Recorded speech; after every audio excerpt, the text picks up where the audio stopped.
नमो नारायण। राधे राधे। श्रीमद् भगवद गीता के 6ठे अध्याय के 25वें श्लोक में जो ध्यान योग अभ्यास योग का विषय है, भगवान अर्जुन से कहते हैं, शनै शनैरुपरमेद बुद्ध्या धृतगृहीतया आत्मसंस्थं मन कृत्वा न किंचिदविचिन्तयेत्। भगवान कहते हैं, धैर्य युक्त होकर बुद्धि के द्वारा संसार से धीरे धीरे अपने आप को अलग करना चाहिए और मन बुद्धि को परमात्मा स्वरूप में सम्यक प्रकार से स्थापित करके फिर अन्य किसी बाह्य चीज़ों का चिंतन नहीं करना चाहिए। बुद्धिया धृतगृहीतया मतलब साधना करते करते प्रायः साधकों में उकताहट होती है, निराशा होती है। ध्यान लगाते विचार करते इतने दिन हो गए, अभी हमें कुछ सिद्धि नहीं मिली, परतत्व की प्राप्ति नहीं है, अब क्या होगी, कैसे होगी। इस बात को लेकर भगवान ध्यान योग के साधक को सावधान करते हैं। उनको ध्यान योग का अभ्यास करते हुए सिद्धि प्राप्त न हो तो भी उकताना नहीं चाहिए, बल्कि धैर्यपूर्वक रहना चाहिए। जैसे सिद्धि प्राप्त होने पर, सफलता होने पर धैर्य रहता है, विफलता होने पर भी वैसा ही धैर्य रहना चाहिए। वर्ष के वर्ष बीत जाएं, शरीर चला जाए तो भी परवाह नहीं, पर तत्व को तो प्राप्त करना ही है, ऐसा भाव होना चाहिए। भले ही आसन पर मेरा शरीर सूख जाए, चमड़ी मांस हड्डियाँ नष्ट हो जाएं, किंतु बहुकल्प दुर्लभ बोध के बिना महासन से यह शरीर हिलने वाली नहीं है, ऐसा भाव रख के ऐसी प्रतिज्ञा अंदर धारणा बनानी चाहिए। कारण कि इससे बढ़कर कोई दूसरा काम नहीं है, इसलिए इसको समाप्त करके आगे क्या काम करना है। यदि इससे भी बढ़कर कोई काम है तो उसको छोड़ो और उस काम को अभी करो। इस प्रकार बुद्धि को वश में कर लें तथा बुद्धि में मान, बड़ाई, आराम आदि को लेकर जो संसार का महत्व पड़ा है उस महत्व को हटा दें। तात्पर्य है कि पहले जिन विषयों का त्याग करने के लिए कहा गया है, धैर्य युक्त बुद्धि से उन विषयों से अलग हो जाएं, उपराम हो जाएं। शनै शनैरुपरमेत, अलग होने मतलब उपराम होना, साइड होने से में जल्दबाजी न करें। धीरे धीरे उपेक्षा करते करते विषयों से उदासीन हो जाएं और उदासीन होने पर बिल्कुल ही उपराम न हों। कामनाओं का त्याग और मन से इंद्रिय समूह का संयमन करने के बाद भी जो उपराम होने की बात, अलग थलग होने की बात कही गई, उसका तात्पर्य है कि किसी वस्तु का त्याग करने पर भी उस त्याज वस्तु के साथ आंशिक द्वेष का भाव रह सकता है। उस द्वेष भाव को हटाने के लिए यहाँ उपराम होने की बात कही गई है। तात्पर्य कि संकल्पों के साथ न राग करें, न द्वेष करें, किंतु उससे सर्वथा अलग रहें। यह उपराम होने की बात इसलिए कही गई कि परमात्मा तत्व मन के कब्जे में नहीं आता, क्योंकि मन प्रकृति का कार्य होने से जब प्रकृति को भी नहीं पकड़ सकता है तो फिर प्रकृति से अतीत परमात्मा को कैसे पकड़ सकता है। परमात्मा का चिंतन करते करते मन परमात्मा को पकड़ ले, यह उसके हाथ में नहीं है। जिस परमात्मा की शक्ति से मन अपना कार्य करता है उसको मन कैसे पकड़ सकता है। यन मनसा न मनते ये नाहुर मनोमतम। जिस सूर्य के प्रकाश से दीपक, बिजली आदि प्रकाशित होती हैं, वे दीपक आदि सूर्य को कैसे प्रकाशित कर सकते हैं। कारण कि उससे प्रकाश तो सूर्य से ही आता है। ऐसे ही मन बुद्धि आदि जो कुछ शक्ति है वो उस परमात्मा से ही आती है। अतः वे मन बुद्धि आदि उस परमात्मा को कैसे पकड़ सकते हैं, नहीं पकड़ सकते। दूसरी बात, संसार की तरफ चलने से सुख नहीं पाया है, केवल दुख ही दुख पाया है। अतः संसार के चिंतन से प्रयोजन नहीं रहा, तब क्या करें, कहीं उससे थोड़ा अलग हो जाएं। आत्मसंस्थम मन कृत्वा, सब जगह एक सच्चिदानंद परमात्मा ही परिपूर्ण है। संकल्पों में पहले और पीछे वही परमात्मा है। संकल्पों में भी आधार और प्रकाश स्वरूप एक ही परमात्मा परिपूर्ण है। उन संकल्पों में और कोई सत्ता पैदा नहीं हुई है, किंतु उनमें सत्ता रूप से वह परमात्मा ही है। ऐसा बुद्धि का दृढ़ निश्चय निर्णय करें। मन में कोई तरंग पैदा हो जाए तो उस तरंग को परमात्मा का स्वरूप ही माने। दूसरा भाव यह रखना चाहिए कि परमात्मा देश काल वस्तु व्यक्ति घटना परिस्थिति आदि सब में परिपूर्ण है। ये देश काल आदि तो उत्पन्न होते हैं, मिटते हैं, परंतु परमात्मा तत्व में बनता बिगड़ता नहीं है। वह सदा ज्यों का त्यों रहता है। उस परमात्मा में मन को स्थिर करके, सब जगह एक ही परमात्मा है, उस परमात्मा के सिवाय कोई दूसरी सत्ता नहीं है, ऐसा पक्का निश्चय करके कुछ भी चिंतन न करें। न किंचित विचिंतित, संसार का चिंतन न करें। यह बात तो पहले भी आई गई थी। अब परमात्मा सब जगह परिपूर्ण है, ऐसा भी चिंतन न करें। कारण कि जब मन को परमात्मा में स्थापित कर दिया तो अब चिंतन करने से सविकल्प वृत्ति हो जाएगी, अर्थात मन के साथ संबंध बना रहेगा, जिससे संसार से संबंध विच्छेद नहीं होगा। अगर हमारी ऐसी स्थिति बनी रहे, ऐसा चिंतन करेंगे तो परिच्छिन्नता बनी रहेगी और चित्त और चिंतन करने वाले की सत्ता बनी रहेगी। अतः सब जगह एक परमात्मा ही परिपूर्ण है, ऐसा दृढ़ निश्चय करने के बाद किसी प्रकार का किंचन मात्र भी चिंतन न करें। इस प्रकार उपराम होने से स्वतः सिद्ध स्वरूप का अनुभव हो जाएगा। सबसे मुख्य बात यह है कि परमात्मा जब सब जगह परिपूर्ण है, सब देश काल, संपूर्ण वस्तुओं में, संपूर्ण व्यक्तियों में, संपूर्ण घटनाओं, संपूर्ण क्रियाओं में परमात्मा साकार निराकार आदि सब रूपों में सदा ज्यों का त्यों विराजमान है। उस परमात्मा के सिवा जितना भी प्रकृति का आकार है सबका सब परिवर्तनशील है, परंतु परमात्म तत्व में कभी किंचन मात्र भी परिवर्तन नहीं हुआ, न होगा, न हो सकता है। उस परमात्मा का ध्यान ऐसे किया जाए जैसे कोई मनुष्य समुद्र में गहरा उतर जाए तो जहाँ तक दृष्टि जाती है वहाँ तक जल ही जल दिखता है। नीचे देखो तो भी जल, ऊपर देखो तो भी जल, चारों तरफ जल ही जल परिपूर्ण है। इस तरह जहाँ स्वयं अपने आप को एक जगह मानता है, उसके भीतर भी परमात्मा है, बाहर भी परमात्मा है, ऊपर भी परमात्मा है, नीचे भी परमात्मा है, चारों तरफ परमात्मा ही परमात्मा प्रमूढ़ हैं। शरीर के भी कण कण में वह परमात्मा है। उस परमात्मा को प्राप्त करना ही मनुष्य का ध्येय है और वह नित्य निरंतर प्राप्त है। उस परमात्मा तत्व से कोई कभी दूर हो ही नहीं सकता, किसी भी अवस्था में उससे कोई अलग नहीं हो सकता। केवल अपनी दृष्टि विनाशी पदार्थों की तरह रहने से वह सदा परिपूर्ण निर्विकार समशांत रहने वाला परमात्म तत्व दिखता नहीं है। अगर उस परमात्मा की तरफ दृष्टि लक्ष्य हो जाए कि वह सब जगह ज्यों का त्यों परिपूर्ण है तो स्वतः ध्यान हो जाएगा। ध्यान करना अलग से नहीं पड़ेगा।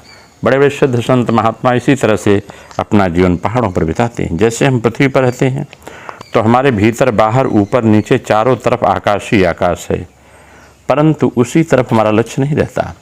अगर लक्ष्य हो जाए तो हम निरंतर आकाश में ही रहते हैं, आकाश में ही चलते हैं, फिरते हैं, खाते हैं, पीते हैं, सोते हैं, जगते हैं, आकाश में ही हम काम कर रहे हैं। परंतु आकाश का तरफ ध्यान न होने से इसका पता हमें नहीं लगता। अगर उस तरफ ध्यान जाए कि आकाश है, उसमें बादल हैं, वर्षा होती है, सूर्य चंद्र आदि नक्षत्र हैं, तो आकाश का ख्याल होगा, अन्यथा नहीं होगा। आकाश का ख्याल न होने पर ही हमारी सब क्रियाएँ आकाश में ही होती हैं। ऐसे ही उस परमात्मा तरफ ख्याल न होने पर भी हमारी संपूर्ण क्रियाएँ उस परमात्मा तत्व में हो रही हैं। जैसे पृथ्वी मान ये गोला है, पूरे ब्रह्मांड में घूम रहा है, तो हम आकाश में ही तो घूम रहे हैं।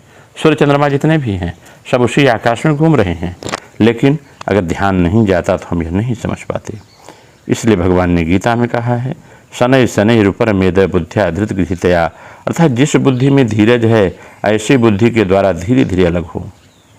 संसार की कोई भी बात मन में आए उससे अलग हो जाए। साधक की भूल यह होती है कि जिस समय परमात्मा का ध्यान करने बैठता है उस समय सांसारिक वस्तु की याद आने पर उसका विरोध करने लगता है। विरोध करने से भी वस्तु का अपने साथ संबंध हो जाता है, उससे राग करने से संबंध होता है, और न तो उससे विरोध करें न उससे राग करें, उसकी उपेक्षा करें, या तो उदासीन हो जाएं, बेपरवाह हो जाएं। संसार की याद आ गई तो आ गई, नहीं आई तो नहीं आई। इस बेपरवाही से संसार के साथ संबंध नहीं जुड़ेगा। अतः भगवान कहते हैं कि उससे उदासीन ही नहीं उपराम हो जाएं। शनै शनै उपरमेत, उत्पन्न होने वाली चीज़ नष्ट होने वाली है, यह नियम है, यह नियम कहा गया है। अतः संसार कितना ही संकल्प विकल्प हो जाए सब नष्ट हो रहा है, इसलिए उसको रखने की चेष्टा करना भी गलती है और नाश करने का उद्योग करना भी गलती है। संसार में बहुत सी चीज़ें उत्पन्न और नष्ट होती हैं, पर उनका पुण्य और पाप हमें नहीं लगता, क्योंकि उनसे हमारा संबंध नहीं है। पर ऐसे ही मन में संकल्प विकल्प आ जाएं, संसार का चिंतन हो जाए तो उससे हमारा कोई संबंध नहीं है। न तो याद आने वाली वस्तु के साथ संबंध है, न जिसमें वस्तु की याद आई उस मन के साथ ही संबंध है। हमारा संबंध सब जगह परिपूर्ण परमात्मा से है। अतः उत्पन्न और नष्ट होने संकल्प विकल्प में क्या तो राग करें, क्या द्वेष करें। यह तो उत्पत्ति और विनाश का एक प्रवाह है, इससे थोड़ा सा अलग हो जाएं, विमुख हो जाएं और कुछ भी परवाह नहीं करना चाहिए। जैसे आकाश में बादल आते हैं और शांत हो जाते हैं, ऐसे ही मन में कई विचारधाराएं आती हैं और शांत हो जाती हैं। आकाश में कितने ही बादल आएँ और चले जाएं, पर आकाश में कुछ परिवर्तन नहीं होता, वह ज्यों का त्यों रहता है। ऐसे ही ध्यान के समय कुछ याद आवे या न आवे, परमात्मा ज्यों का त्यों परिपूर्ण है। कुछ याद आए तो उसमें भी परमात्मा, न याद आए तो उसमें भी परमात्मा। देखने में, सुनने में, समझने में जो कुछ आ जाए उन सबको बाहर भी परमात्मा है, भीतर भी परमात्मा है। चराचर जो कुछ है वही परमात्मा है। दूर से दूर परमात्मा है, नज़दीक से नज़दीक परमात्मा है, परंतु तत्व शुच्छ होने से वह बुद्धि के अंतर्गत नहीं आता। ऐसा वह परमात्मा सदधन, चिद्धन, आनंद घन, सब जगह पूर्ण आनंद, अपार आनंद, सम आनंद, शांत आनंद, घन आनंद, अचल आनंद, अटल आनंद, आनंद ही आनंद है वह परमात्मा। प्रकृति के संबंध के बिना तत्व का चिंतन आदि नहीं हो सकता। अतः साधक तत्व का चिंतन करेगा तो चित्त साख के साथ में रहेगा, मनन करेगा तो मन के साथ रहेगा, निश्चय करेगा तो बुद्धि के साथ रहेगा, दर्शन करेगा तो दृष्टि के साथ रहेगा, श्रवण करेगा तो स्वइंद्रिय के साथ रहेगा, कथन करेगा तो वाणी के साथ रहेगा। ऐसे ही है को मानेगा तो मानता तथा मानने वाला रह जाएगा, नहीं का निषेध करेगा तो निषेध करने वाला रह जाएगा। कर्तृत्वाभिमान का त्याग करेगा तो मैं करता नहीं हूँ, यह सूक्ष्म अहंकार रह जाएगा। त्याग करने से त्याज वस्तु और त्यागी रह जाएगा। इसलिए साधक उपराम हो जाए, न मान्यता करे, न निषेध करे, न ग्रहण करे, न त्याग करे, बल्कि स्वतः सिद्ध स्वाभाविक तत्व को स्वीकार करे और बाहर भीतर से चुप हो जाए। मेरे को चुप होना है यह आग्रह संकल्प भी न रखे तो कर्तृत्व आ जाता है, क्योंकि चुप स्वतः सिद्ध है। अगर इसकी हम क्रिया योग के माध्यम से व्याख्या करें तो और बात स्पष्ट होती आती है कि साधना क्रिया करते करते साधना क्रिया का अभ्यास किस प्रकार से करना होगा, उसी का उपदेश इस श्लोक में है। क्रमशः ऊर्ध्व में गमन करना है, अर्थात मूलाधार से धीरे धीरे चक्रों को आगे बढ़ना होगा। स्वादिष्ठान, मणिपुर, अनाहत, विशुद्ध आज्ञा चक्र की ओर बढ़ना पड़ेगा। ऐसा नहीं कि चढ़ एक श्वास से ऊपर चढ़ा दिया, ऊपर नीचे उतार दिया। प्राण को अतिवेग से संचालित करने पर अनेक विघ्न उत्पन्न हो सकते हैं, परंतु प्रथम अवस्था में इस प्रकार का बल प्रयोग करना युक्त नहीं है। राजयोग में मन को लेकर ही सारी साधनाएं की जाती हैं। धीरे धीरे प्राण को आकर्षण करने पर मन प्रत्येक चक्र में स्पर्श करते हुए ऊपर उठ सकेगा। प्रत्येक चक्र का मन के द्वारा स्पर्श होना आवश्यक है, अन्यथा तदत स्थान में शक्ति कैसे जागृत होगी। क्रिया का अभ्यास करते करते अनेक रूप आदि का दर्शन होता है, देवताओं का दर्शन होता है, उससे मन कुछ विचलित होता है। इसलिए क्रिया करते समय उपदेशानुसार चिंतन करने के सिवा अन्य चिंतन नहीं करना चाहिए। जैसा गुरु उपदेश करे वही करना चाहिए। इस प्रकार मन लगाकर क्रिया करने पर एक एक करके अपने आप क्रिया की परावस्था का उदय होगा। उसी को क्रमशः बढ़ाने की चेष्टा करनी होगी। क्रिया की इस परावस्था के उदय होने पर जब मन कुछ निश्चल होगा तब भी मन में पुरुष संस्कार के वश अन्य चित्त का उदय होना संभव है। इसलिए सावधान होकर ऐसा करना होगा, इससे अन्य चिंताएं न आवे, अन्यथा क्रिया की परावस्था का नशा कट जाएगा। अवश्य क्रिया की परावस्था के घनीभूत होने पर कोई चिंता मत करो ऐसा कहना नहीं पड़ता। चिंता अपने आप ही होती नहीं, क्रिया करते करते जो कुछ कुछ नशे के समान क्रिया की परावस्था आती है वही धारणा की अवस्था है। इस धारणा से बश किए हुए चित्त में असली क्रिया की परावस्था का उदय होता है। मन में किसी चिंता का उदय न होने देने पर मन की निश्चित अवस्था जो स्थित होती है वही प्रत्याहार है। यह स्थिति अत्यंत सरल होती है, परंतु अभ्यास के द्वारा वह क्रमशः घन से घनतर हो जाती है।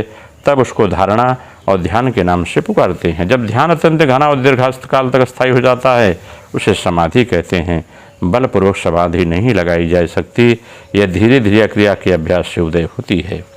मनुष्य को निद्रा के आने के पहले जैसे प्रथम तंद्रा, पश्चात स्वप्नावस्था, उसके बाद सुषुप्ति अवस्था का उदय होता है, उसी प्रकार समाधि निद्रा की प्रथम अवस्था तंद्रा के समान होती है। उसमें बाह्य दृश्य क्षण क्षण में भूलते जाते हैं, फिर वह नशा कट जाता है। यही धारणा है। यहाँ मन, देह और बाह्य वस्तु भूल जाती है, पर साधक अपने को ठीक ठीक भुला नहीं पाता।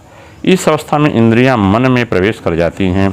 तंद्रा के वजह से तरल निद्रा या स्वप्नावस्था आती है और सूक्ष्म दृश्यादि के दृष्टा के रूप में हम लोग जैसे जागते रहते हैं और बाह्य वस्तुओं का अनुभव नहीं होता, वैसे ही समाधि निद्रा का द्वितीय स्तर इस स्वप्न के ही समान होता है।